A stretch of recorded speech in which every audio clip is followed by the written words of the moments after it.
Leon Francis, BlackBeardLogic on the Guns and the 701 Network, and I got a simple question for you. Are you ready for this? How about this? Don't know? Hit this QR code and take the quiz. I'll wait. Get it? Get it? Grab it? Got it. On the next BlackBeardLogic podcast, I'll be discussing preparedness with my good friend Charlene Nelson. She's going to give us the rundown on what you need to do to get yourself prepared for all of those that could never happen scenarios. What's your 72-hour plan? I'll give you the 9 items that I think are essential to your bug-out bag. That is water, food, fire, shelter, medical, tools, comms, nabs, cash, and most importantly, protection. The brutal truth is, if you can't run with it, climb with it, or hump it 10 miles without crying, then your bug-out bag is trash. Light is life.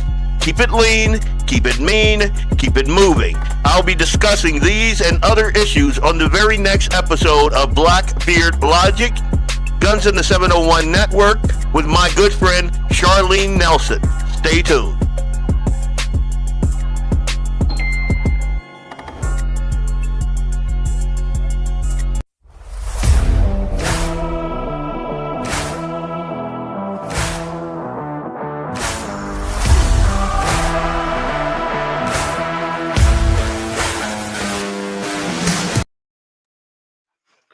Good evening, folks.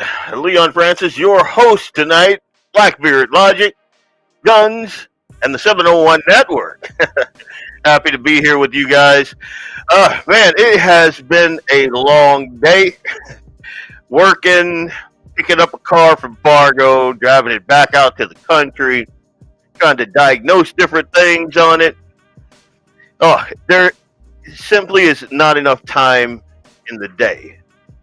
But anyway, later on in the show, we ended up going to Fargo for the first ever freeze out for Fisher House. I was on Todd Mitchell, K-Fire this morning, KYFR, that's what it is. This morning, talking about it.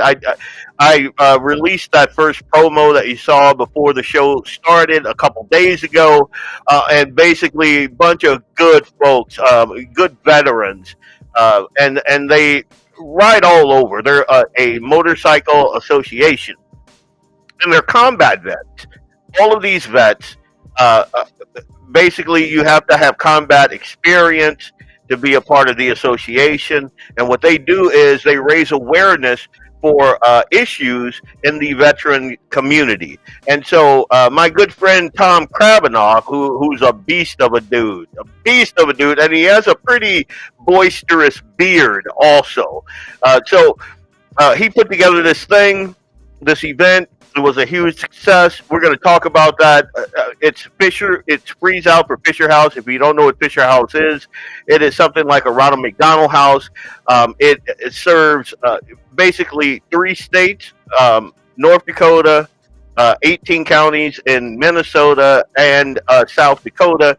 And basically what it is, if you're a veteran and you have to come to the VA for, I don't know, some type of in-house treatment, and you need the support of your loved ones, your family, what they do is basically they have this facility there, and it's housing.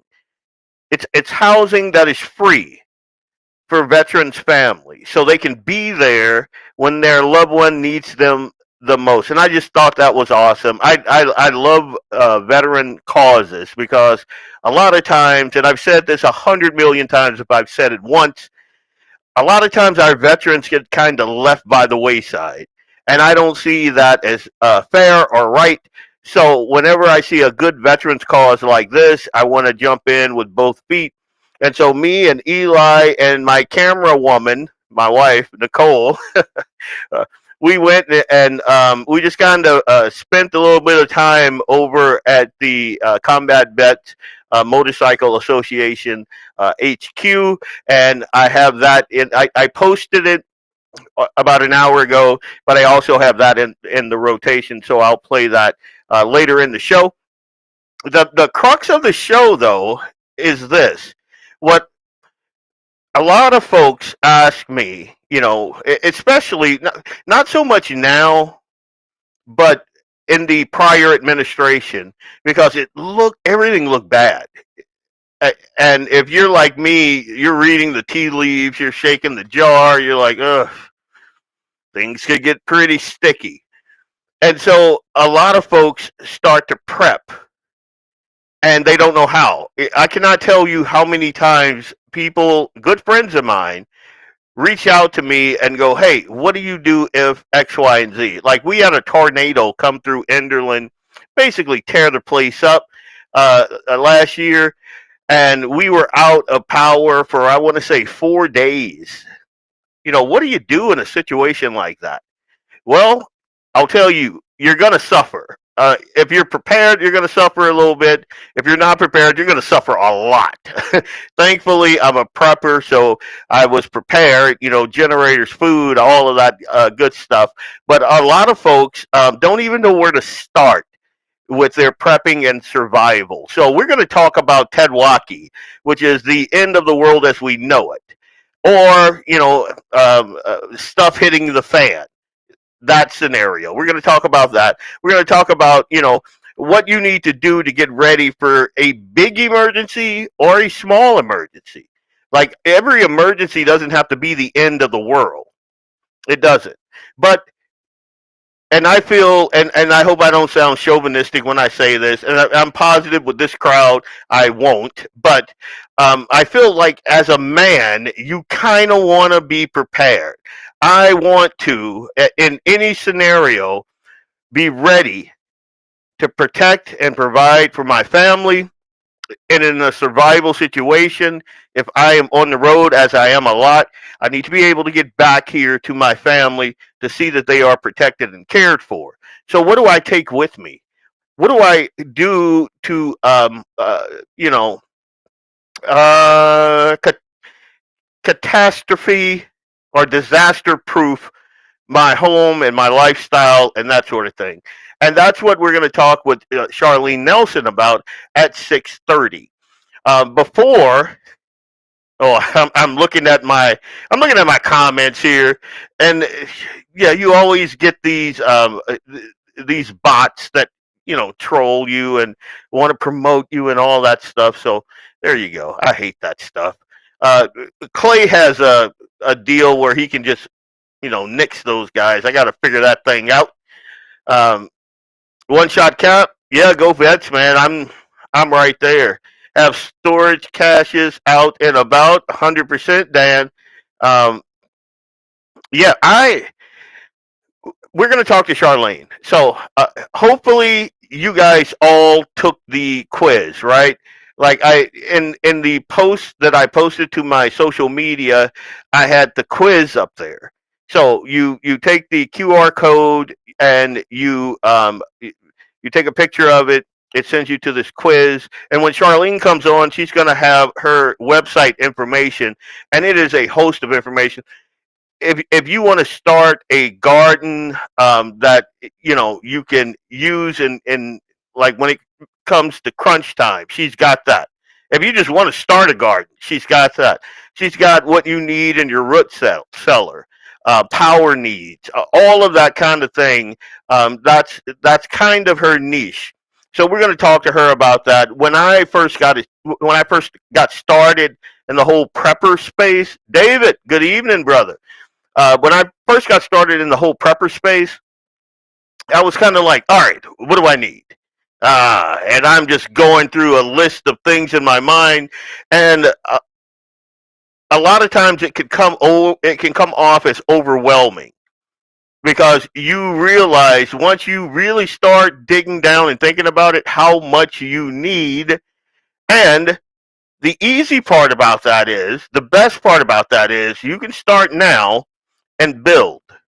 Like you want to have a go bag. Like I have several but the one that I take with me is not my bug out bag, my Bob bag. It's my bug in bag. It's the bag that I take with me to get me back home so I can protect and provide for my family. And so, really, that's kind of where I lived for a minute until I started thinking broader. I started thinking about, you know, we do live in North Dakota. It tends to get pretty cold here, you know. On occasion, it gets cold here. And what do you do when power lines snap, or like when the once in a hundred year thing happens, and it is catastrophic? It's devastating for the existing infrastructure. Like, I don't know if you know this, but when that tornado came through, it took the cellular out completely because it ripped down the tower. It snapped the electrical poles like they were toothpicks. So we had no power and we had no comms. So what do you do? We're going to talk to Charlene about that, and hopefully you get something good out of it, and you can, if you haven't started already. And I have a good mind that a lot of the folks that listen to me probably have some idea of preparedness. They're in some stage of preparedness. Like, I took the test, Charlene's test, and I was lacking in a couple of areas, and I could show you my cellar. It's I got ammo. I got, like, I'm good to go for quite some time, and I was lacking in a couple of areas because, and I think a lot of it is, I don't think like Charlene. Charlene, and this is the good thing about the way God created us. He created guys to think a certain way and gals to think another way, and they complement each other. We all know that. Liberals don't know that, but we know that. But Charlene has, she's thinking from a woman's perspective. My perspective is got to get the guns, got to get the ammo, got to get the medical, just in case I get injured and I got to patch myself up. What do I have? Super glue and duct tape and that sort of thing. And my go bag is pretty much that. It's a uh, protect and defend type go bag. But like a couple of the things that Charlene mentioned, and we're going to talk about it here on the show later. You know, uh, what if you have to Pete and Paul it, hoof it back home? You got some dry clothes in there? Nah, I got ammo. You see, you got socks. Oh, didn't think about that. I got knives. I got fire. I got grits. you know, because they're freeze dried. I can put them in little packs. I got creatine just in case it's a couple days that I have to be on my feet and just go, go, go. I got my blue methylene, keep my mind clear. I got, but certain things you miss, and it's simply because of who you are. Yeah, printed knowledge is important, 100%. Apothecary and food preservation books. Good point. And like, a lot of folks I've seen, like, and these guys, they're veterans, a lot of them, but they are go, go, go.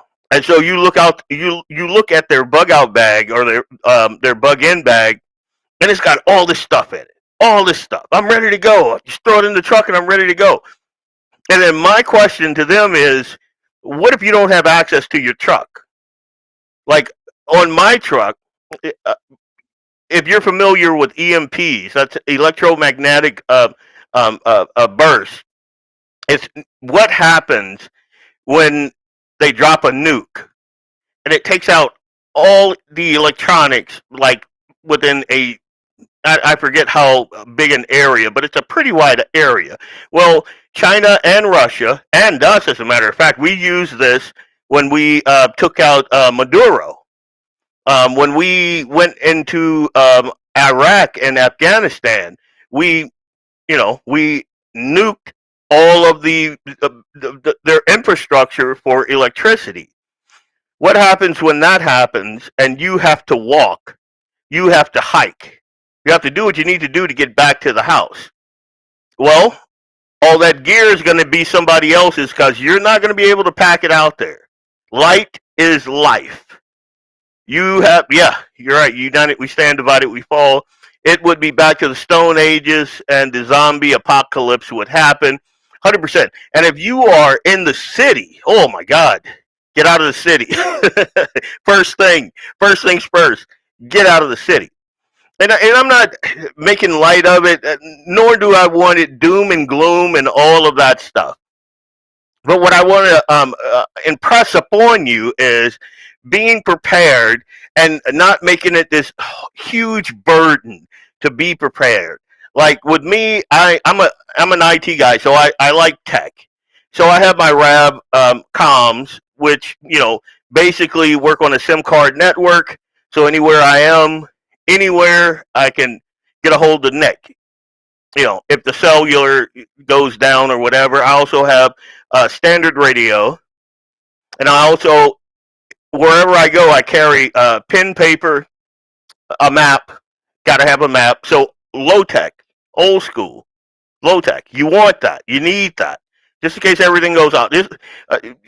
Another great example of this is like I trained my son to shoot iron sights first before we move to scopes. That's how I learned, because I want him to have that default, that I want him to have that old tech, that low tech under his belt, and I want him to be proficient with that tech, just in case, your battery's gone, or EMP, or something to that effect.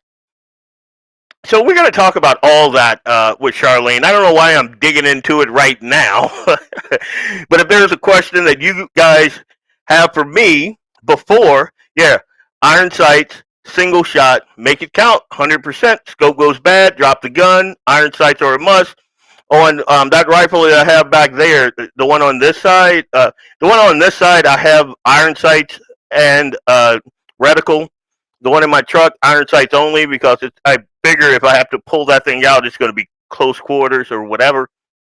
But like on that one with that big scope there that can see out to 700 yards, I have the offsets, iron sights offsets. So if that thing goes down, I can just cant it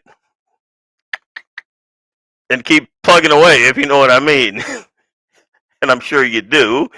Yeah, iron sight, single shot. Yeah, that's one thing about my good buddy Bob Wheeler moving down to Arizona, and God love him, and God bless him and his newfound love, and I hope he's happy. But one of the things that we had planned to do this summer was he was going to dial me in, because he's a Marine. Let's go. And then he found love, and love does what love does. To men anyway. I couldn't be happy. I got to get him back on here, as a matter of fact. Another thing that you want to make sure, like I have an 8-year-old son, you want to make sure that he's comfortable, eating food that isn't in a shiny wrapper that comes from the store. Like me, I'll eat a squirrel. I got no qualms about it. I find a good size bunny rabbit out there. It's chicken fried backstraps, buddy. I'm just saying. You want to make sure that your kids, you wish you could post memes. I bet you do, Dan. Sit on your hands, brother. But you want to make sure that they're comfortable and they understand, they know and understand where their food comes from. That's a big thing. You don't want to be fighting with your kids when it's crunch time and they're looking at their food like, what is this? You want to get them comfortable cooking outside on charcoal, like great or none, like just right on the coals, that sort of thing. You don't want them. You want their gag reflex to be zero. And that's another thing I like about Eli. He'll gut a duck like it's nothing. So there you go. How about items barter with? Absolutely. It's one of the reasons why I have a ton of ammo that I never use, because I don't own that caliber firearm, is exactly that.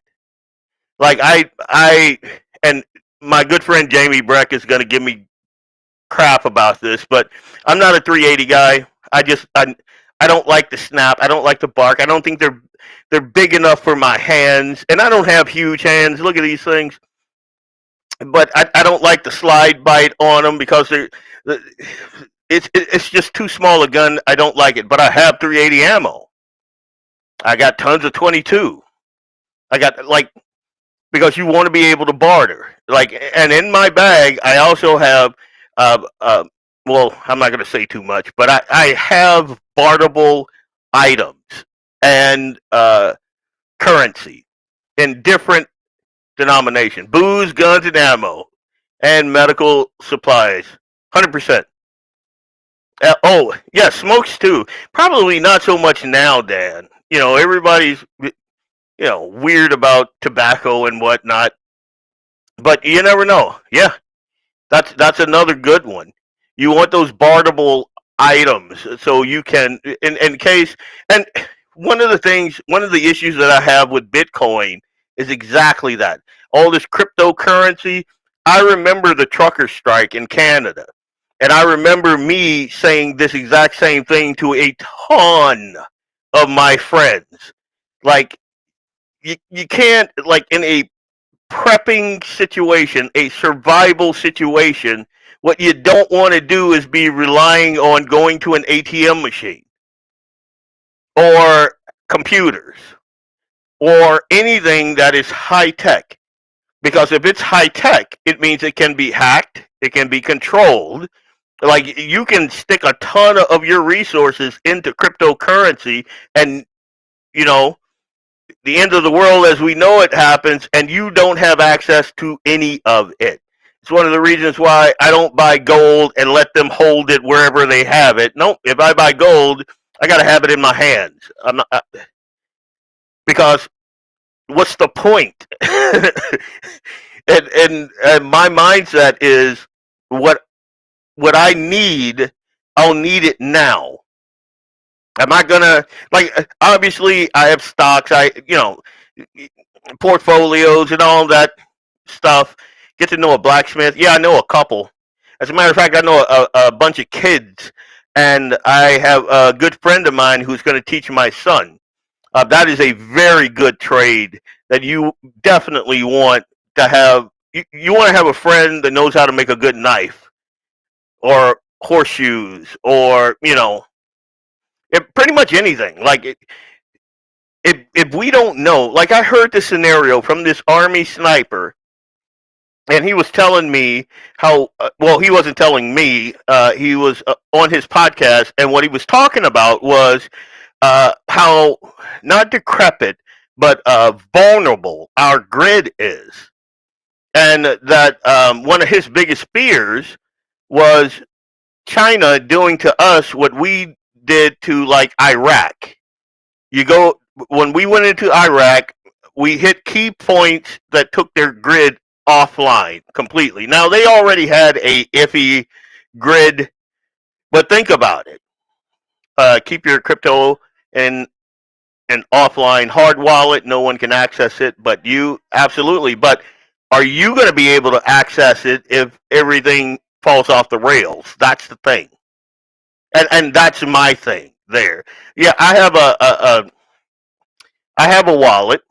Not going to get into it, but I know what you mean. But that's not my. I do things like that because I like to have diversity in my portfolios. And I like financial diversity. But trust me, I'm not counting on that. That stuff will be a distant memory until everything gets back online and that sort of thing. But anyway, I've been yammering on here, and I'm looking at the time. I did not hit my first break, and Charlene's going to be here in just a bit. So actually, in about 5 minutes, we're going to start chopping it up with Charlene. So what I'm going to do now is hit that first segment, comms, and then we will be right back with Charlene Nelson right after this break. Leon Francis, Guns, and the 701, and you good folks. We'll be right back right after this break. Hey, it's Leon Francis from BlackBeardLogic on the Guns and the 701 Network. I'll be right back after these messages from our sponsors. Stay tuned. When you want it done right, go where lemons go. Kalen's Auto Service, owned and operated by Kalen and Misty Foss, lifelong locals with over 25 years experience. From modern rides to classic restorations, they can handle it all. Top quality work, fair price, and honest hometown values. Located just one block south of Highway 12 on 6th Avenue West in Lemon, Kalen's Auto Service, serving you with all your auto repair needs. Flower Auto Repair, located at 309 South Washington Street in Bismarck, North Dakota. Give them a call at 701-258-6308. The team of mechanics at Lauer Auto can take care of any problem your vehicle is having. And when you do business with Lauer, you can be assured you're doing business with a pro Second Amendment America First repair shop. There are plenty of other auto repair shops in the Bismarck-Mandan area. But why take a chance at patronizing a shop that might not have your beliefs at heart? Make no mistake. Make no mistake. Lauer Auto is your pro Second Amendment repair shop. When you talk to the guys at Lauer Auto, don't forget to tell them that you heard they are a sponsor of Guns and the 701 and that you appreciate their support of our pro Second Amendment, pro North Dakota live stream and podcast. That's Lauer Auto Repair, 701-258-6308. 701-258-6308. Located 309 South Washington Street in Bismarck, North Dakota. Come on, no. Welcome back. It's Leon Francis with BlackBeardLogic on the Guns and the 701 Network. Let's get it. And we're back. And here's Charlene. Hey, Charlene, how are you? I'm fine. How are you doing? Oh, I am pretty good. Thanks, One Shot. We've been on here just kind of chopping it up a little bit about different level of preparedness, and I know you're gonna come on and embarrass me. I'm not going to do that. Okay, thank you for that. The scores are confidential, so. Right, the scores are confident. So, I already had like anyone that hadn't already when I posted that my post, and I had the QR code and all of that. I directed them to that, take the test. I was not I was kind of disappointed in myself, but we kind of went over the fact that men and women have different gifts, Yep. and I'm like, guns and knives and maybe a couple of medicals, a couple Band-Aids, some duct tape, that sort of thing. And you're like, yeah, but what if you have to walk and your clothes get wet? You got to change clothes, that sort of. So I'm gonna take a couple of steps back, and I'm gonna ask you, what do you want to start with today? Well, do we want to review the 72-hour plan? I know we talked about that a little bit last time. Just like to know, how did you do with it? Do you have your 72-hour plan fleshed out? And Oh yeah, okay. 72 hours. I got that all day. Okay. Well, good. And everyone in the family has their own backpack or kit or whatever that they grab as soon as you have to evacuate or whatever. Okay. 100%. Good. Yep. Good. We all, and our bags are different. Mine is more, and I think I may have told you this before. My bag is more. Here, I'm going to do something with these windows because they are looking a little weird here. Give me 1 second. Sure. Anyway, my bag is more of a defend and protect type bag, and here I'm gonna try something. Good gravy. Way too many controls here on this. And I thought putting it on this big screen here was going to be better, but now I'm going to take this away and do that. There we go. That's better. Okay. Even though I still look a little weird here. Why am I? 1 second. Yeah, that wasn't any better. It's just you on the opposite side of the room. Yeah, I'm an idiot. So there we go. We're just gonna do this. Anyway, so my bag is more of a defender bag, even though I do have elements of all the bags in there, but in smaller quantities. And then Eli is more conducive of a homeschooled 8 year old. And if you know what I mean by that, you know what I mean by Yeah, that. you know, exactly. And actually, that's probably a good place to start is, okay, you have your 72-hour plan. What are you going to do? The first 3 days are usually the crisis days when there's a disaster of some sort, say a tornado or whatever. Yeah, there you go. Winter storm, whatever. So your 72-hour kit is designed to get you through those 3 days. sure. And obviously, like you said, men and women have different gifts, different focuses. Yours is defense, perhaps some first aid, um, that kind of thing.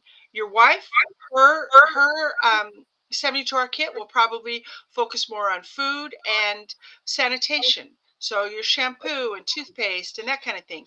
And then yes, your young child, depending on the age of your child, they'll want to have their own socks and clothes and so forth. But maybe there's a toy or a little game or book that you want to keep in that bag to sort of entertain and keep them occupied, so that they're not panicking along with everybody else. So yeah, everyone's kit looks different depending on what their focus is, what their concerns are, what their family needs.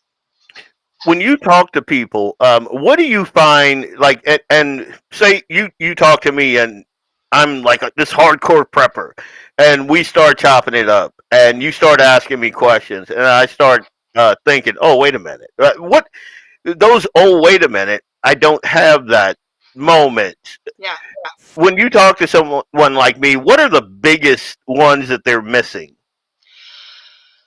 someone like you, I Yeah. think I would think the details. Like, have you thought of what specific medications your family needs? You wear glasses. Do you have an extra pair of glasses?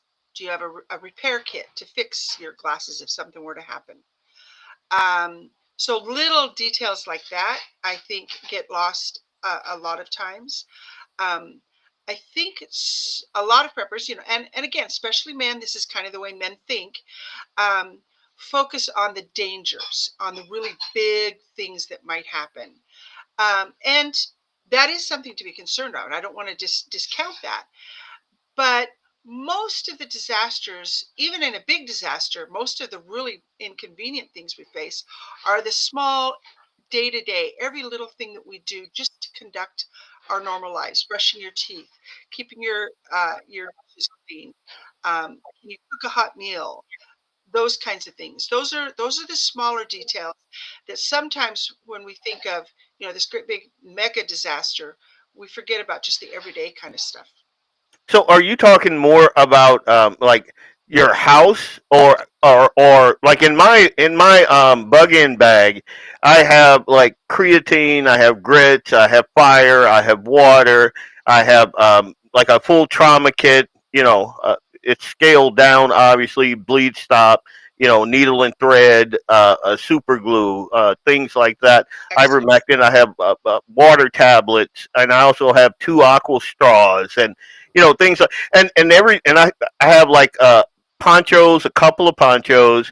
I have a tarp that's about I want to say 10 feet by 10, all and it collapses down really easy. It's like less than that thick, about that wide, just slides right down into the backpack. So my backpack is pretty light. And obviously, I have a primary and a secondary weapon and ammo in there because I'm trying to get back here. Now I have a base layer in there and socks because of Charlene. Because if I'm hoofing it back, I don't want blisters, I don't want wet feet, I don't want wet clothes, and that sort of thing. Right? And I have a couple of other things that I took out. I don't need this fishing kit deal. That I don't need the handsaw. I don't need like all of this other ancillary stuff.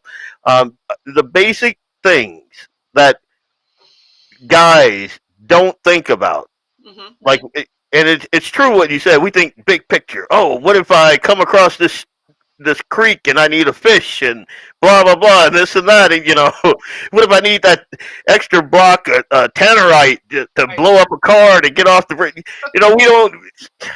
You don't need any of that. Yeah. But the things that you do need, you really do need them.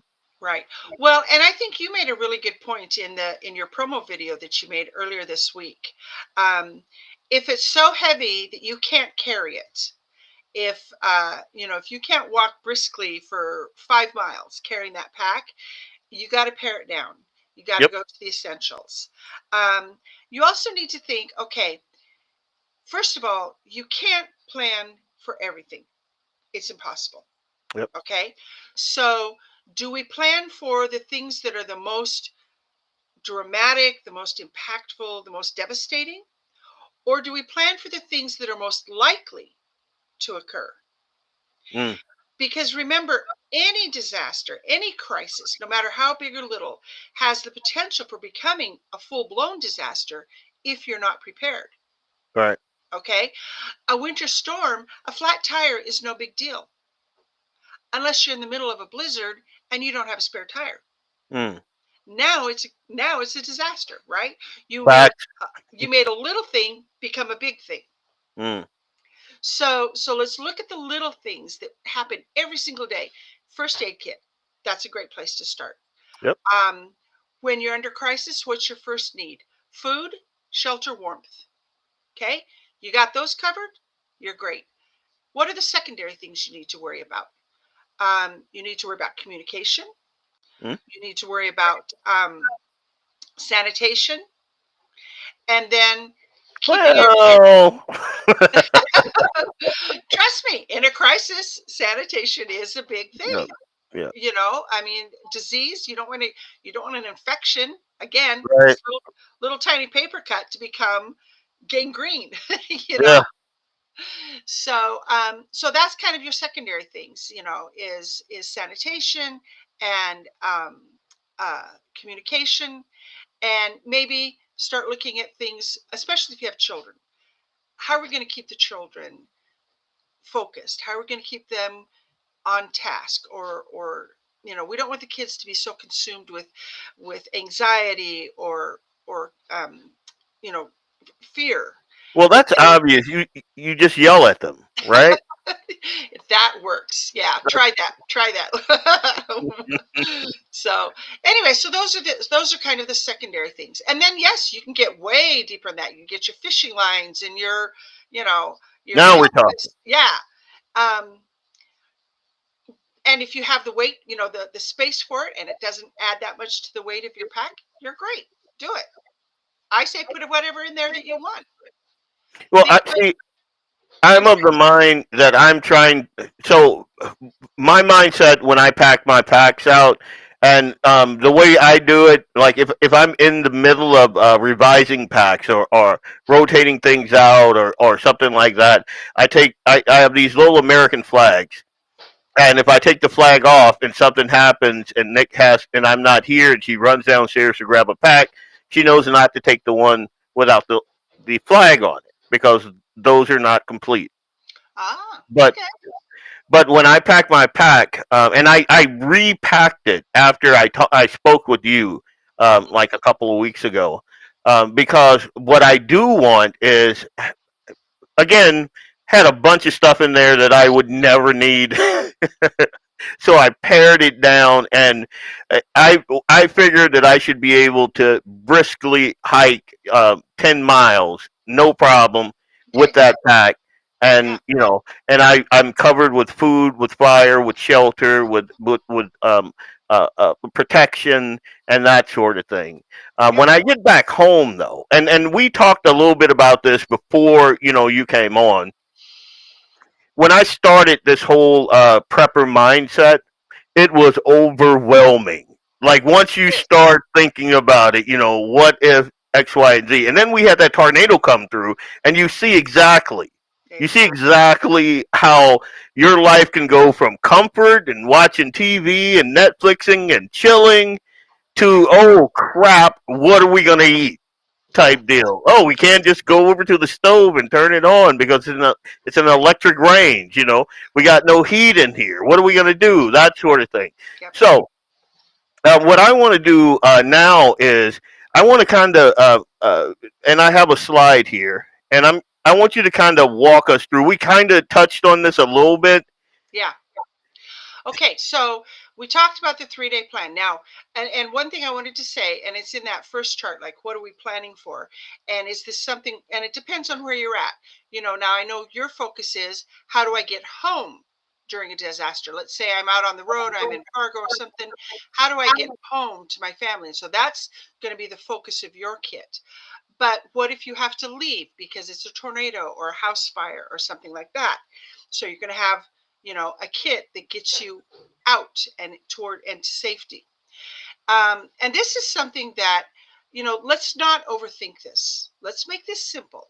Mm, I say there's 4 parts to your emergency or your 3-day kit: food and water, shelter, warmth and shelter, and that includes your extra pair of socks and a coat, a blanket, whatever, tarp, that kind of thing. Um, Sanitation, so that's your soap, toothpaste, toothbrush, whatever you want, alcohol swabs, things like that. And then miscellaneous, which is things like you should have your important documents on a thumb drive. sure. You should have some cash on hand. Um, just kind of things like that. Again, like I mentioned, if you have glasses, you'll want an extra pair of glasses. All those, if you have contacts, you'll want contact solution, those types of things. Don't overthink it. Most of this stuff you probably already have around the house. Maybe you need to buy a couple extras, or maybe you want some travel size, soap or whatever. So go to the dollar store and pick up, little packets of food or whatever, ready to eat food. And then go to the thrift store and pick up a backpack or a small carry-on size suitcase. And you're ready. Today's Friday. By Monday evening, everyone listening to this, if they don't already have it, could have their 3-day pack and their 3-day plan already in place. Once you get to that, that's going to get you through the worst of any crisis. Yep. Then we start looking at the 3-month plan. And this is where you have a lot of moving parts. It focuses mostly on food, water, and medication, sanitation, non-food type items. But it can get kind of overwhelming. So that's where I've broken it down into 10 steps to help you kind of get towards that 3-month plan.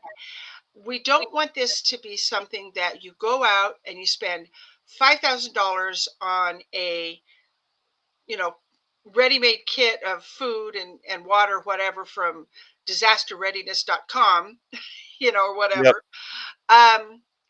You can do that, but this needs to be something that you integrate into all your thinking. Yep. Because if you just go out and buy that food and stick it in the garage and never think about it at all until the tornado strikes or whatever, the disaster comes, do you know how to use that food? Do you even like it? Have you tasted it? Yeah. Do you have the tools to, for example, you'll have wheat. If you buy these big packs from these disaster readiness stores, they'll give you a lot of wheat. How many know how to use wheat? Do you have the tools, the equipment to use wheat in your cooking and food preparation? Yeah. Things like that.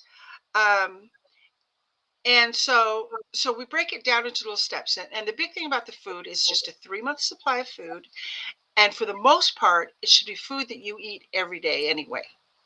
Yeah. And so you're going to rotate. What you're going to do is you're going to have a pantry that's like super stocked pantry. And so it's going to have all the muffin mixes and the spaghetti noodles and the canned spaghetti sauce that you eat every week. But you're going to have a 3-month supply of that. And then when something goes on sale, you replenish it. But you keep pulling out and using it as you go. And then you replenish it periodically, once a month, once a week, whatever, so that you're constantly rotating through this food, this dish soap, shampoo, all of the different things that you want to stockpile for a 3-month long type crisis. And that should be 90% of your focus for the next year, is just acquiring that supply and learning how to keep an inventory and learning how to rotate through it all so that nothing, you don't want to walk into your pantry one day and see all the spaghetti has been half eaten by the mice, Yeah. Or that moths or bugs have gotten into your flour and sugar, Yeah. So you need to constantly keep on top of it and keep an idea of what's going on with your big pantry. Is it, is everything rotated and up to date? Is everything, packaged well so it's not subject to humidity or pests or whatever. And then after you've done that, you can start working towards the 1-year plan, which is one of self-sufficiency, where you're producing your own food, you're preserving food, you're canning, drying, whatever, food from the garden, or the meat that you go hunt or whatever. So here, I want to take a step back. So we're talking about again, folks that are not in that prepper space. Say me and Nick, we're 20 years old again. We're living in an apartment in the city. Um, but we talked to Charlene Nelson, and she opened our eyes to critical things that we would need to survive. Just in case everything just kind of goes to chaos. What would your advice be to us? Like we're talking to you, and you're talking about weed and food and a pantry and all, and we don't have a ton of money, and we're thinking, like, wow, this is overwhelming. Like, Right. how do I even start? Break that down for me. Okay, here's what I tell you. First of all, I have a son who just graduated a year and a half ago or so from college. He's still a single guy. And I tell him, go to Walmart or whoever and buy one of those plastic shelves, those like 5 shelves that stuck on the, you know what I'm talking about? I do. Yep. Stick that in your closet right next to your laundry, washing machine and dryer. And you should have 2 weeks supply of food on that.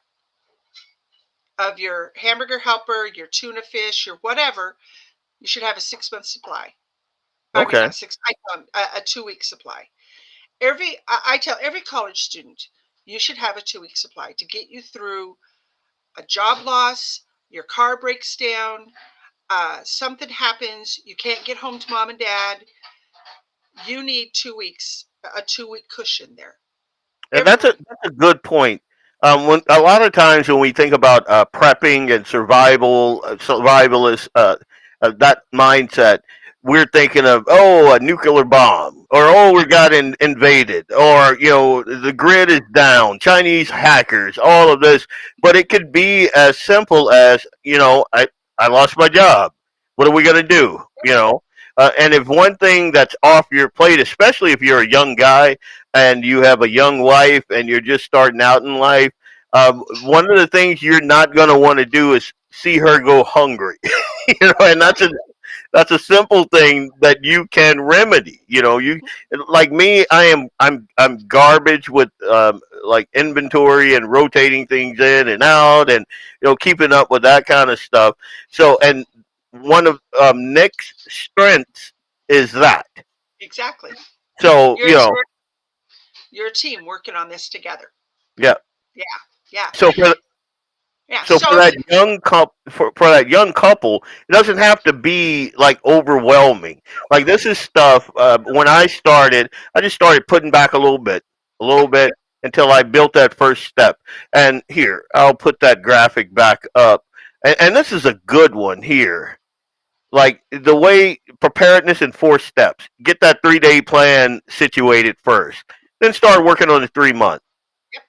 And then just little by little, and you'll see how you can accumulate a lot of things. You're rotating out. So you go to the store, you buy new things, you pull the old ones off the shelf, and you use those, and you streamline it, and it is not overwhelming at all. And what I tell you is, and I tell all these young couples and single people, you have that one 5 shelf, plastic shelf sitting in your closet. And then when you get married, you add a second one. So now you'll have a 1 month supply. Hmm. Okay.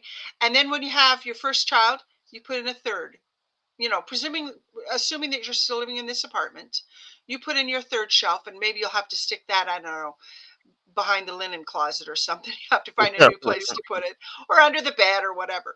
It's been a while. I don't know what the kids are doing nowadays. So, but then eventually you move into your first house, and just set aside a corner of the kitchen, or a corner of the garage. If it's dry goods that aren't going to be harmed by freezing, set some shelves up out in your garage. Hmm. And I'll tell you this: the Sharpie pen is your friend. oh yeah, Every time you bring something into the house, you date it. You write the date on that thing with your Sharpie pen, so that you have an idea. Okay, hey, I just looked at this. It's closing in on a year old. Let's get rid of it and replace it with something newer, fresher. So okay. yeah. Well, what I think I'm going to do now is I'm going to hit our second break, and when we come back, one of the things that I find that, like, my wife and we like about, like, your website, and you have access to the chat, right? Do you? Yes, I see it. Okay, good deal. I want you to throw your website into the chat, and all the folks that are watching now, you should visit that website. Charlene has pretty much everything that you could ever want to know. Oh, how do I grow arugula? Right. I don't know. Or how do I can these vegetables out of my garden? That sort of thing. So when we get back, that's what I want to talk about. I want to talk about your website, some of the key points, the key takeaways that you want our viewers to take away from this conversation, especially when it comes to your website and the things that you and I talk about. So Okay. we will be right back right after this break. It's Leon Francis, BlackBeardLogic, Guns in the 701, and Charlene Nelson, who is sitting in and classing up the joint. Now, if I can just find my controls, this will... Oh, okay. There we go. Look at that.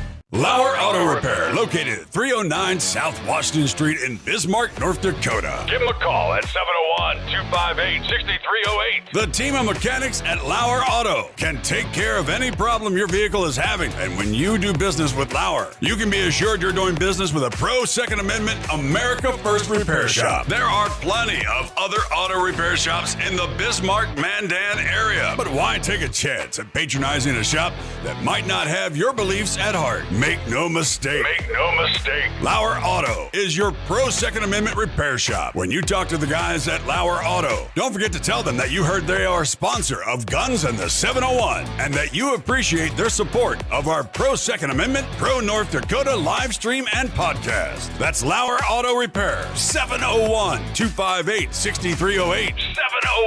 701-258-6308. Located 309 South Washington Street in Bismarck, North Dakota. When you want it done right, Go where lemons go. Kalen's Auto Service, owned and operated by Kalen and Misty Foss, lifelong locals with over 25 years experience. From modern rides to classic restorations, they can handle it all. Top quality work, fair price, and honest hometown values. Located just 1 block south of Highway 12 on 6th Avenue West in Lemon, Kalen's Auto Service, serving you with all your auto repair needs. For the best gun gear for every and any situation, Little Angry Man Arms LLC has you covered. Top-notch guns from top-name brands like Winchester, Glock, Sig Sauer, and Ruger to essential extras from Magpul, Streamlight, Hollow, Sun Optics, and more. Little Angry Man Arms LLC have everything to make your shooting adventures a success. Visit littleangrymanarms.com today and gear up for your next big hunt, competition, or home defense. Don't miss out on our exclusive deals. Little Angry Man Arms LLC, based in Trail City, South Dakota, your ultimate hunting partner. At Horton Laser Craft, we believe in the power of personalization. Whether it's a cherished memory, a special occasion, or a unique gift, our custom laser engraving brings your vision to life. Our expert craftsmen and state-of-the-art technology ensure every piece is a work of art. From personalized decor to one-of-a-kind keepsakes, Horton Lasercraft makes every moment unforgettable. Horton Lasercraft is owned and operated by a local veteran and his wife located near Thunderhawk, South Dakota. They provide custom laser products at a reasonable price, and their turnaround time is fast and efficient. Custom board cutting, glassware, decanter sets, mugs, assorted stainless steel jewelry, assorted tags, decor, custom acrylic nightlights, and much, much more. Call them up at 605-545-7535. Horton Lasercraft, where memories are engraved.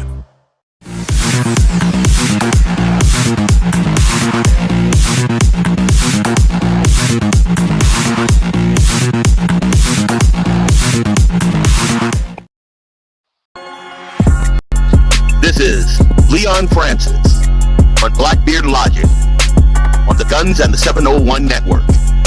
Let's get it.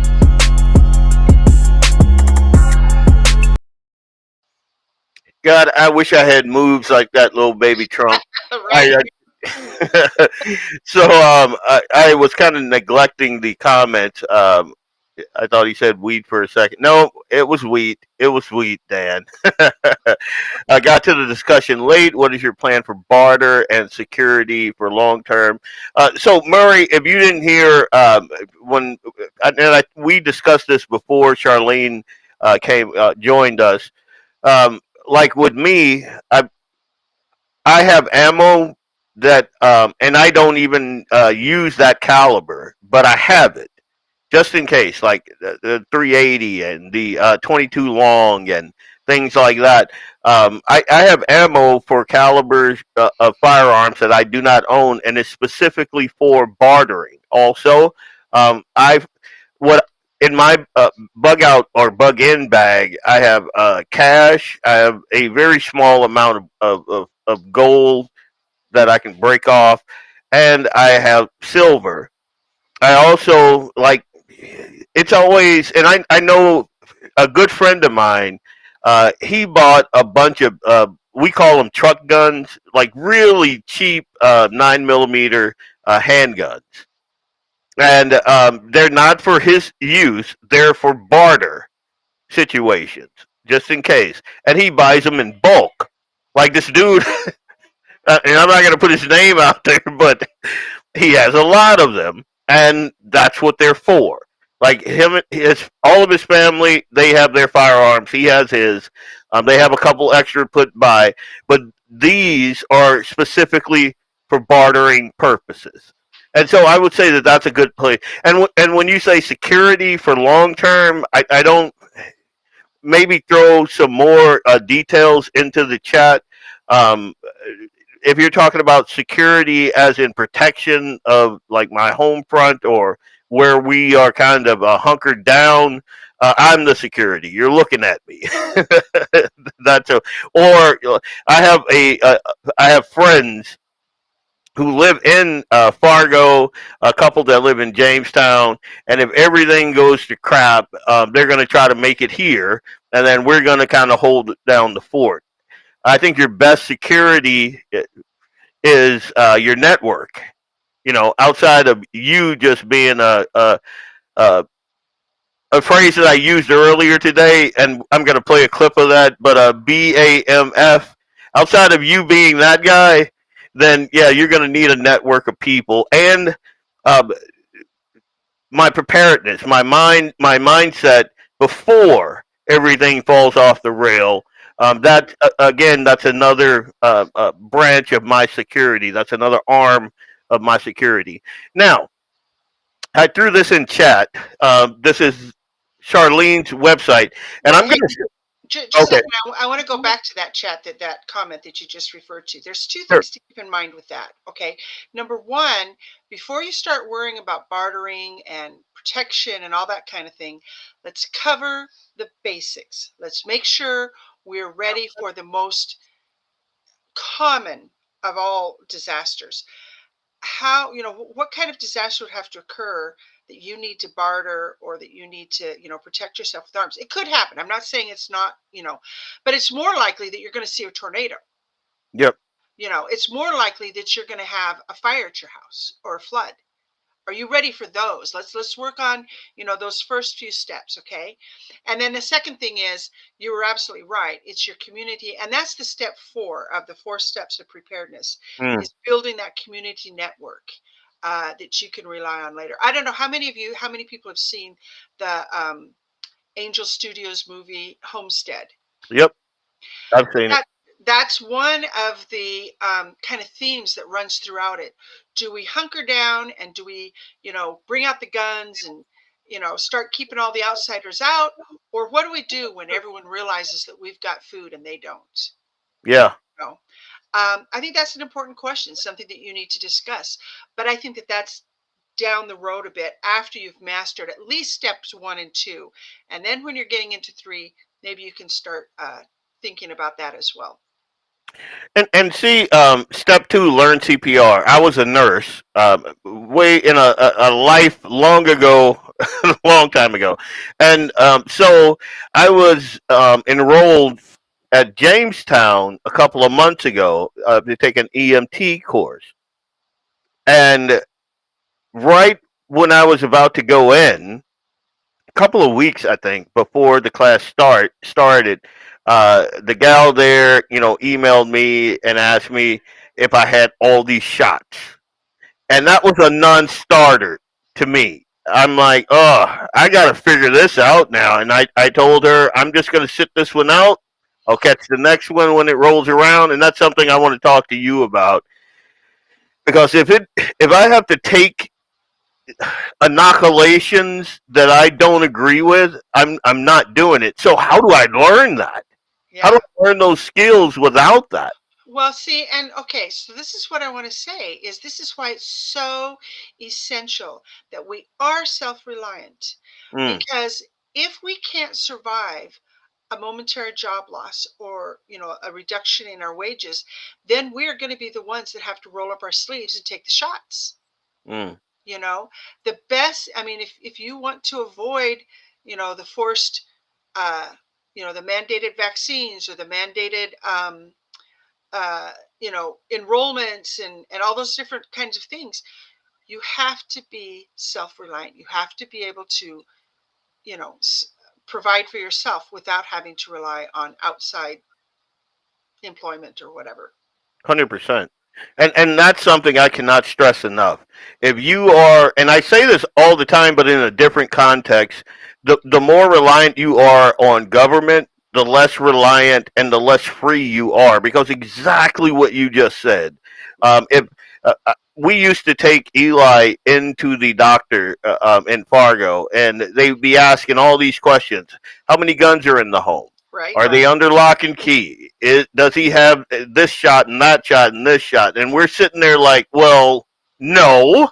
And I was at I was at in Bismarck. I think I went with you. Yeah, I did go with you. And just standing there and speaking to those guys, and the fact that they don't know that most parents believe that your kid has to have all these inoculations to go to school, and they've conditioned us. Mhm. You need us for this. You need us for that. Why hasn't? And then they dangle your paycheck in front of you. Yep. So A lot of my wife. I'm not going to get into details because she's going to beat me after this podcast if I do. But well, no, I'll just take me. I was at UPS when the whole COVID thing went down. Now, my job security was I was the network engineer for this entire region. So I am very, very hard to replace. So when they said it's mandatory that you do this thing, I could give them a hard no, and you know, Yep. may the good Lord hit you. I mean, may the doorknob hit you where the good Lord split you, type deal. But I knew drivers that were horrified. I Right. knew salesmen that were horrified, Right. and they tried to get religious exemptions and this and that, and these companies just were not having it. They were like, and so they would ask me, "What do you do? What do you do?" Because I walked around proudly. I didn't wear a mask the entire time I was at work, and I'm watching all these people, walk around in mask, and hey, why is Jimmy out? Well, he got the COVID shot, and now he has COVID, and so And that that's is, why. And that's why on that quiz that I ask people to take, one of the questions is, are you working to improve your income and job stability, your hireability? Because if you're like Leon Francis and you're essential to them functioning, they're not going to hold that inoculation over your head quite so much because they know they can't survive without you. So, and you know that if they do let you go, hey, I've got 10 other people here who want me even more. yeah, So, yeah, it's a bit of security. it Um, is. Building your value in a company or building your value in yourself, having a lot of irons in the fire, being having a primary skill set and a bunch of secondary skill sets. That's going to help you out in life. That's going to help you out in like home front. Uh, One of the things I talk to friends of mine about is, and my kids, as a matter of fact, I'll just use my kids, is what value do you bring to that community? Is it a value that they will see the value in? Like your degree in African studies and, homosexual frogs, that's, that's not value added to any situation. What do you bring of value to this situation? And in Homefront, that was a big deal. That was a big deal. There were people outside of that fence Yep. that didn't have any, that couldn't bring value. And if you don't bring value, you're pulling away resources from the people in that, in that space. Yep. And those people are families. They're a community, and they want to survive. You don't build that value, then you're not going to survive. Mhm. And I tell my kids that. But anyway, let's I want to go to your website, and I'm going to have you navigate through here. Okay. Give me 1 second. I'm going to share the screen. I threw the website into chat, Okay. but now I'm going to put it on the screen here, and I'm going to share the screen. And I'm going to have you just kind of walk us through this. This is Provident Home Companion, Yep. and it is a really good website. So I'm going to just have me navigate through there. I don't know if you have control. See if you have control. No, I don't. Okay. Uh, so break this website down for me. Okay, so just scroll down a little bit, and there's 6 categories, 6 little squares there. And that's just quick, kind of tells you a little about me and also my thoughts about Provident living, about living prepared. Then there's the blog. We'll come back to that in a second. Um, and then the basics. Okay, where do you start? Okay, so there's 4 basics that I have here. There's thank you, gardening, food storage, preparedness, and basic, and then preserving food. So those are the ones that I follow. Those are the 4 categories. So anything you want to know about gardening, there you are. Anything you want to know about just basic preparedness, there it is. Food storage, so forth. Okay. And then let's see, preparedness fair. That's an annual thing, so don't pay too much attention to that right now. Um, then the fifth category is back on the homepage. If we go back. No, back on the, okay. Yeah, sorry. I'm So yeah, all thumbs here. yeah. Scroll down just a little bit. Okay. Then we have recipes. Okay, and what these recipes are a lot of things that use your food storage basics, your dry beans, your wheat, things like that. It has gardening stuff that you can produce in your garden. So this is not going to have Japanese miso, whatever, because Right. that's not on the menu. You know, if you're in survival mode, if you're in, you know, we got to keep control of things mode. You know, you want basics. You want the things that you can produce in your kitchen without a whole lot of fuss and bother. So that's the purpose of all the recipes.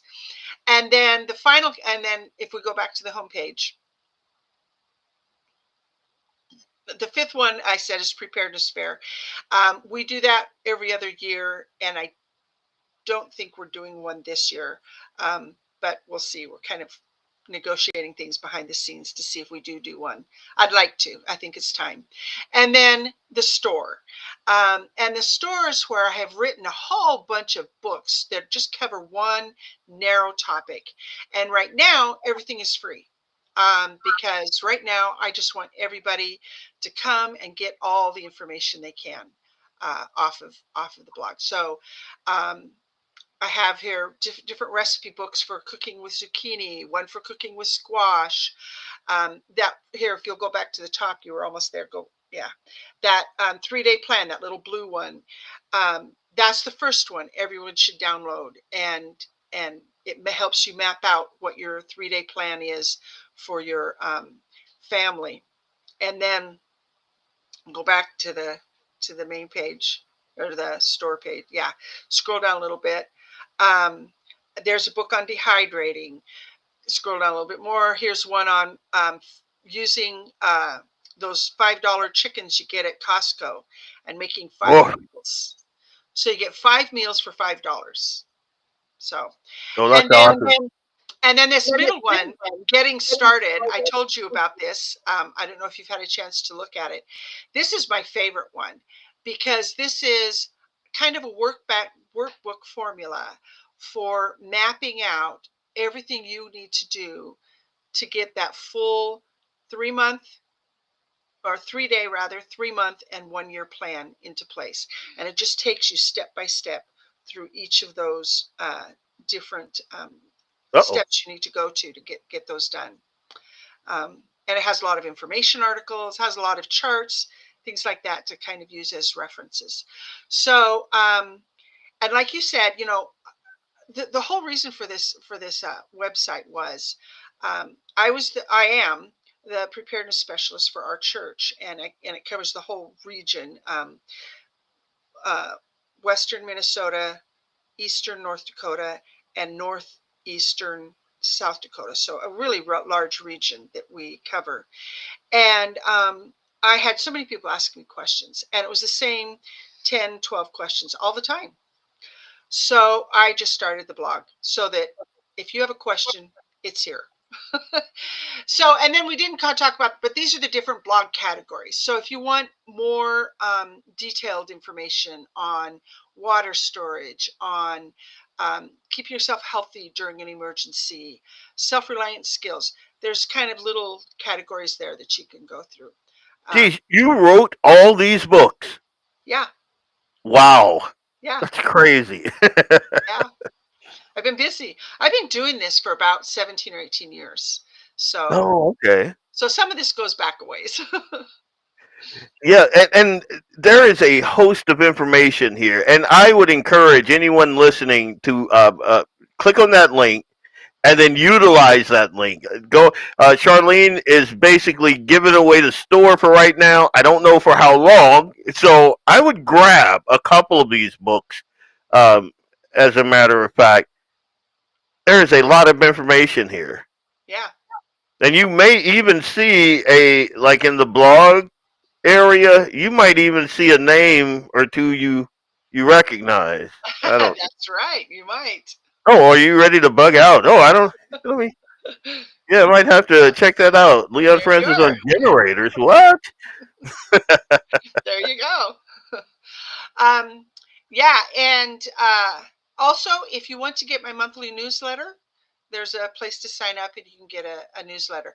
And all the newsletter does is it helps you kind of, again, take baby steps. There's one or two goals or one or two things you can do each month to help you become more, uh, working along that preparedness pathway.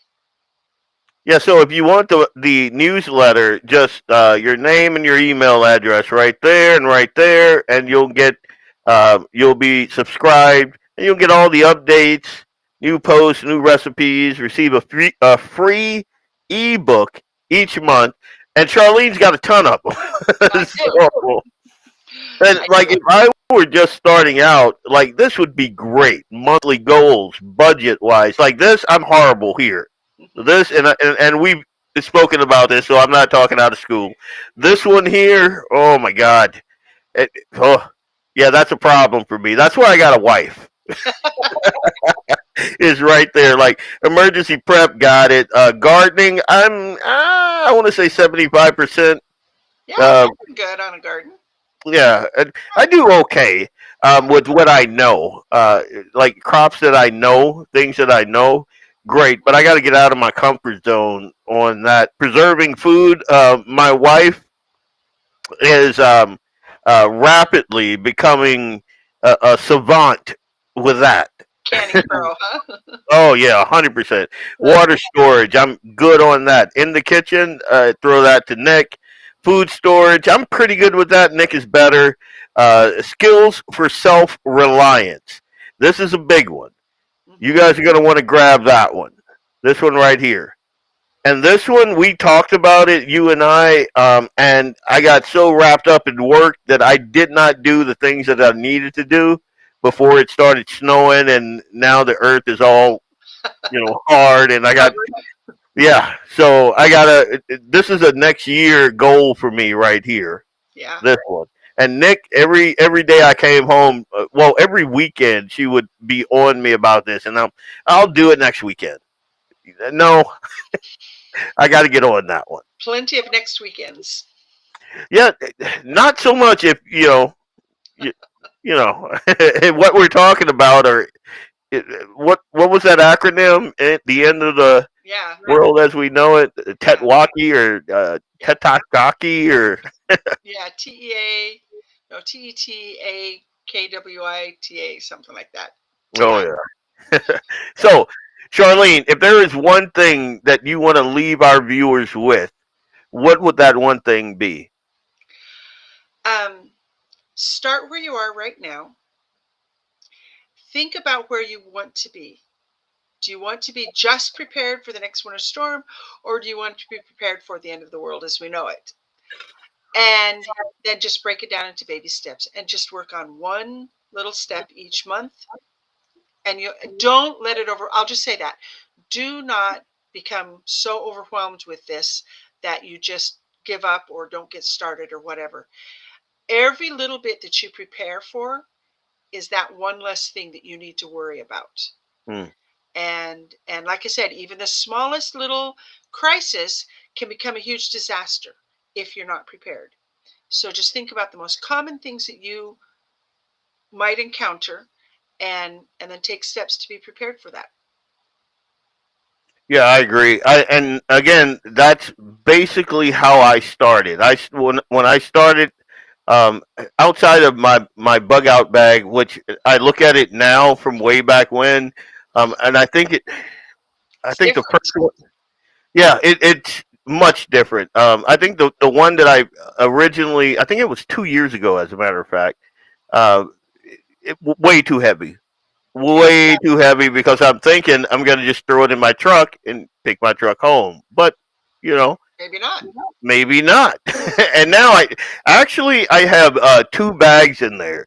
One to grab and just kind of go, throw it on my back, and the other one is in the ideal scenario that my truck is running, the roads are good, everything is, and I just got to get out. I got that one in the truck. But Okay. yeah, you it's kind of a evolution of thinking. It is. You start in one mindset, and then the more you dig into it, you evolve, Yep. and then you start preparing the way you should prepare. Any amount, and I'll just say this: if you Exactly. start today and you go, "Hey, I need to get X, Y, and Z," and you go out and you get it, more power to you. Yep. But That's it.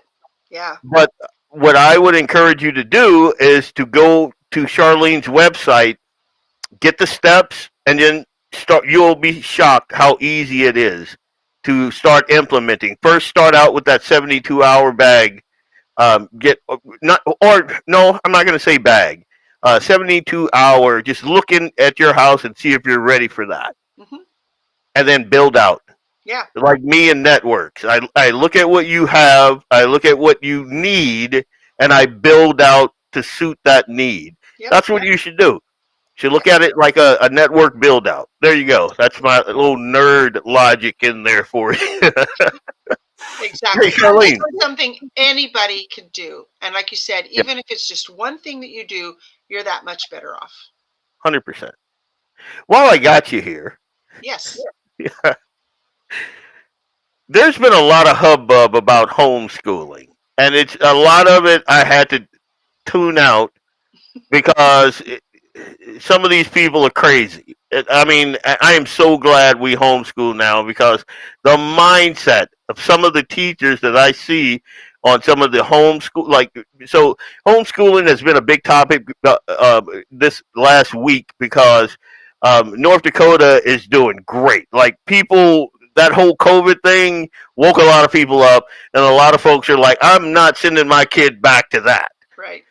But a lot of folks are like, well, we can't have this many kids, homeschooled because who's going to check up on them and their welfare and their well-being, and just hair on fire. We need more government regulation to go in for welfare checks and blah, blah, blah, and regulation, and I'm like,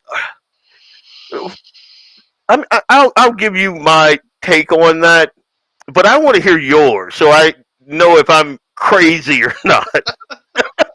What do you make of all of the new, like, controversy? Is that too strong a word, controversy? Because legislators are talking about this. I've seen them hopping in chat threads and talking about whether or not North Dakota needs more stringent regulations on homeschoolers now.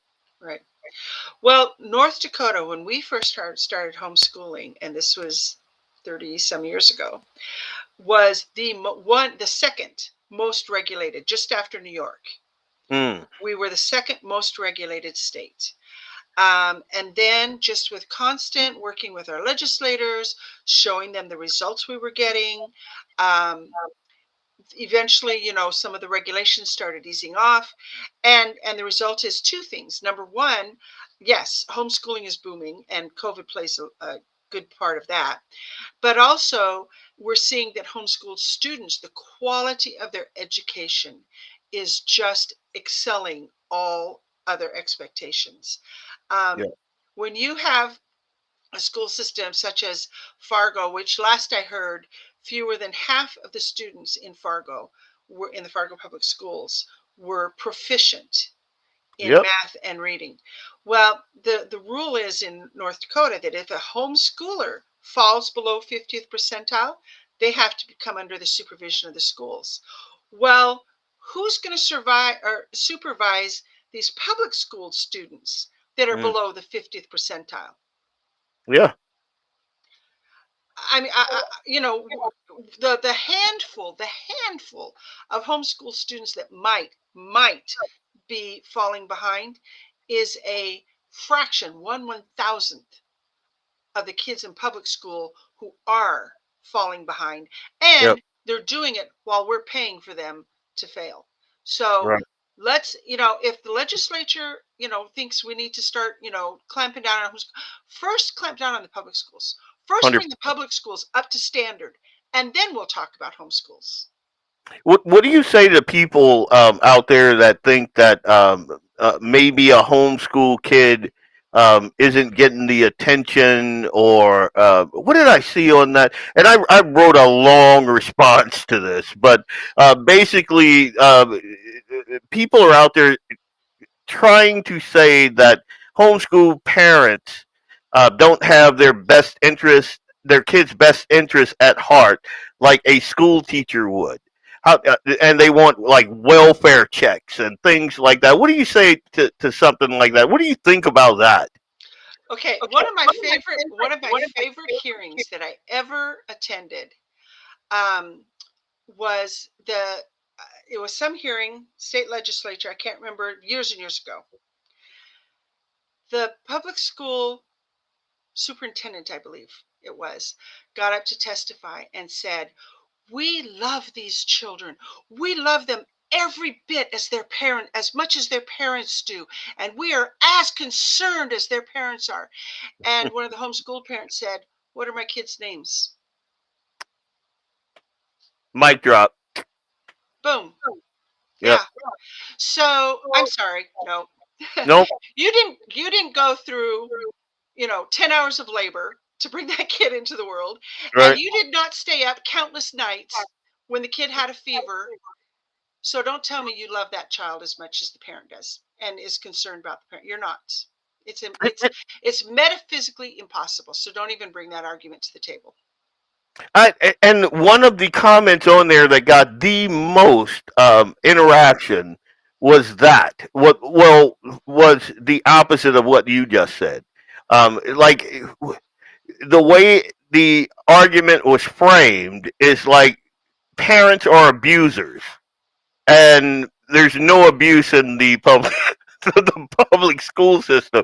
And I'm like, nobody look like Eli can get on my nerves 5 ways from Sunday, Yeah. but I'll kill a brick for that kid, And his mom would, shove my head through this wall for it. So, like nobody loves your kid like you do. And the fact that the chuckle nuts in the public schools they want every single kid in there, and it's not because they care about it. It's because the dollars follow that kid, and they're not fooling anybody with that argument. That is an elitist, condescending, patronizing point of view that only a narrow-minded government employee could come up with. Yep, 100%. And again, if you read my comment, it was lengthy. I kind of tore into the whole. I broke it down piece by piece. But the fact of the matter is, I pulled my kids out of public school because I saw what public schools were, and I saw how. And obviously, I'm an African American male. I saw how they were doing a disservice to my kids and to my race. Um, and I pulled them out, and at great expense. And I'm talking financial, networks, friends, the whole thing, expense to myself. I put them through private school, which I found were okay, but not a ton better. No. And and I'm not going to name any names, but there's some things that happen. For the most part, not all. I won't say this about all, because you're right. There are some good private schools. But for the most part, private schools are just public schools with a cross on the wall. Yep. I'm sorry to say it. Most of them use the same curriculum as the public school teachers, as public schools do. And they have the same teaching philosophy that the public schools do. Yeah, and I'll just throw this out here. Boys learn differently than girls. Yep. And when you're sending your boy to a public school, it is not an overstatement to say that they are emasculating your boy. Yep. They are. Well, why is it that most of the boys on medication for ADHD, most of the children on medication for ADHD, 3/4 of them, 80% of them are boys? Yeah. You know why? It's called testosterone. It's called overworked, extended teachers that cannot manage boys. Yeah. Most of them are women themselves, and they don't know how to manage boys. That is a very good point. I cannot tell you how many teachers that I have. They couldn't believe that I was up there making a fuss. Like, who are you? Like, you think you're a father or something? And that was offensive to me. But like, and I'll give you this little example. Like, I'm listening to this principal, and this was some years ago. Um, and we were talking about my daughter, and I have high expectations for my kids because, unlike those idiots, I believe my kids are smart. I believe that they are brilliant, and I believe that if you make them buckle down, they will shock and awe you. And I believe that. And they thought that was just too much to put on a kid. And I'm like, you don't. One, and I hate to. No, I don't hate to do this. I think that the people that listen to me understand where I'm coming from. I'm a black guy. My culture came through some pretty horrific things and overcame them. And education was a boundary, and we broke it. And we had people like Booker T. Washington. Some of the people that I look up to, like even Thurgood Marshall, like who was a progressive, but you know, you read about his life and what he overcame to get where he was. I mean, my God, and you're telling me that my kid is not capable of a B because of X, Y, and Z. No, they are. And then we got into it, and like me, I am a hands-on father, especially back then. Like I braid my daughter's hair. Like I take care of my kids. I taught them to read at a very young age. I read to them. I'm an avid reader. Yeah, yeah, and they looked at me like I was a threat. Like it was always hostile when I went there. You're supposed to teach him to read. You know that. Oh, you think I don't? Right? Yeah, yeah. I know. Yeah. But one of the worst ideas I've ever heard is North Dakota needs to tighten the reins on public homeschoolers. And I'm like, yeah, this can't be a thing. And the conversation, the thread that I was on worries me because I believe that these Democrats are going to try it. And I also believe that there are rhinos out there that they'll kowtow. Again, elitists, condescending, patronizing, narrow-minded people. Yeah. And I'll say it. Once you get the public schools where 90% of the kids are proficient at grade level, then let's talk about homeschoolers. But until you get there, you have no room. You have no room to talk about what's going on with homeschoolers. And then you look at these schools that pull the kids out to go protest, and then you have the rainbow jihad running rampant through the schools. And then you look at how many sexual predators that are in the public school system. You look at when government, when a child is a ward of the government, the chances of them being sexually molested or abused just not just a little bit, skyrocket. Yep. That's the government loving your kid. Who would entrust their child to that? Is what I wanted. And I know a lot of folks that are listening have kids in public school. I don't want to scare you, and that's not my intent. Well, and not only that, everyone has to choose the type of schooling that's best for them and their family. And we have no idea what kind of pressures and other things are put on these parents who have chosen to put their kids in public school. So I don't judge anyone for schooling their kids in the public school. It's a big list. And I'll be the first to say that it means that one of you are going to have to stay home. Yeah. And it means that one income is going to have to do it. So you're going to have to man up and get it done. And these schools are relentless. They're relentless. I remember when our before Eli, our youngest kid, the school up north, we were going to put him back in Oak Grove, but then we were thinking about homeschooling them, and those guys were relentless on, like, they had him basically enrolled already without our knowledge, without our authority in that school for the money. That's all it was.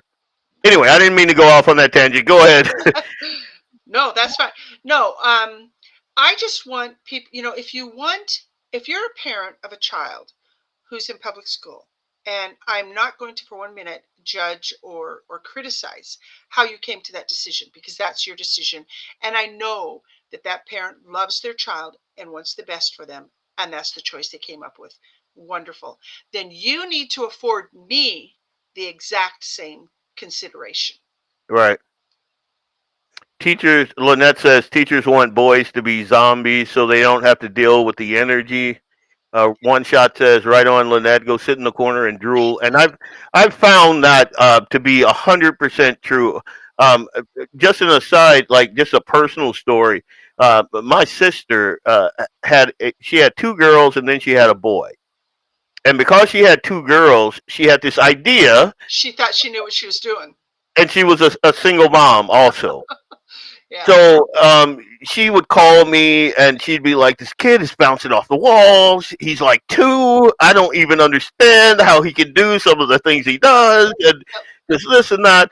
And I told her he needs to get outside. You need to get that kid a father figure, a male in his life to get some of that. Nope. She listened to the preschool. They diagnosed him and they had him on, I don't know what it was. It stunted his growth. Yeah. Basically. Yeah. And the second she wised up, and it was years and years and years, and after he had been teased because he was just a runt of a kid, she took him off that medication. He shot up. Yeah. Kid bloomed. Yeah. And all he needed was, he needed a release of his God-given energy. Yep. He didn't need medication to chain him up. Yeah. Anyway, let kids be kids, 100%. Yeah, as you know, I have 3 boys that, and we homeschooled all 3 through, K through 12. And there were days that they were bouncing off the walls, and especially wintertime.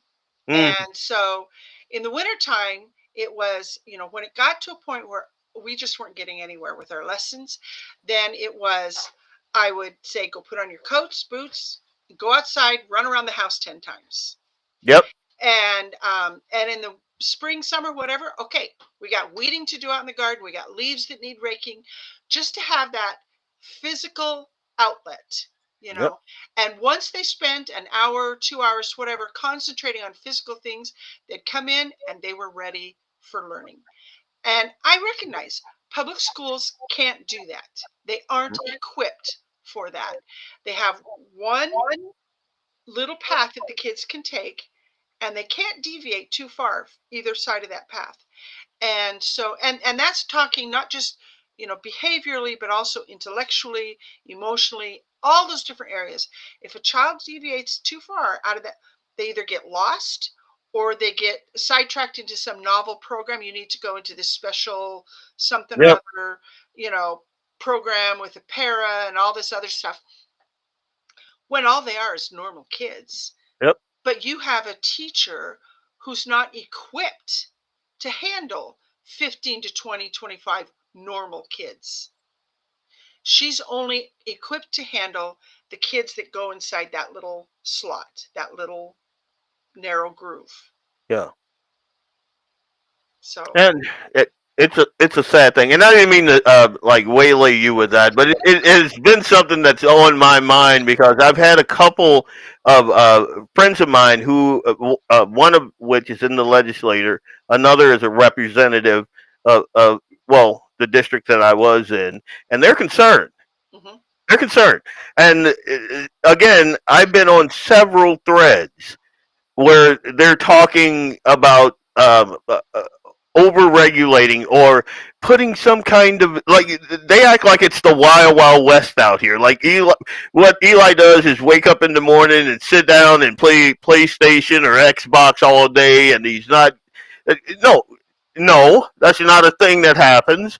And, we got to worry about, whether or not he's been abused and all of that. And again, they don't get the concept, and this is a real thing. They don't understand the concept that a parent actually loves that kid enough to want him to be successful in life. They look at the kid as a burden on the parent. That's the way they see it, and they're like, well, there's no way that you can be giving him everything that he needs outside of government. Government gives you. Yeah, I would say that they look at the parent as an impediment to controlling their child. The Agree. parent is the one standing in the way of the government via the public school system having full control of a child. Yep. Um, I think that's why they want them in some type of government program as young as possible. I think that that's why they want all this preschool and mandatory this and mandatory that. It's because they need those kids as young as possible. Not only that, I was concerned when they moved to tablets, and so now Google has this profile on your child. nope. Google does, and they sell that information for trillions of dollars, and now they got your kid from this tiny little toddler all the way through pre-K, and they build that profile out, and it is a very, very valuable thing. And Not to mention the social engineering. Yeah. My God, if you want to manufacture drones and bots, there is no better way to do that than in the public school system. Yeah. Or you have a very, very strong home life that can counteract that. But if you haven't already, or your listeners haven't, look up John Taylor Gatto, Gatto. You've read him, I'm yes, guessing. Yes. yep, He has an article, and I believe it's called "The 6 Lessons of School," or "The 6 Lessons We Teach," or something along those lines. And that is one of the lessons that's taught. There's all these other lessons that are taught that supersede the math and reading and science and all that other stuff. One of them is a dependence. The child is taught to depend on the teacher to tell him what he needs to know, to tell yep, him what the right answers are, to direct all the different aspects of his learning.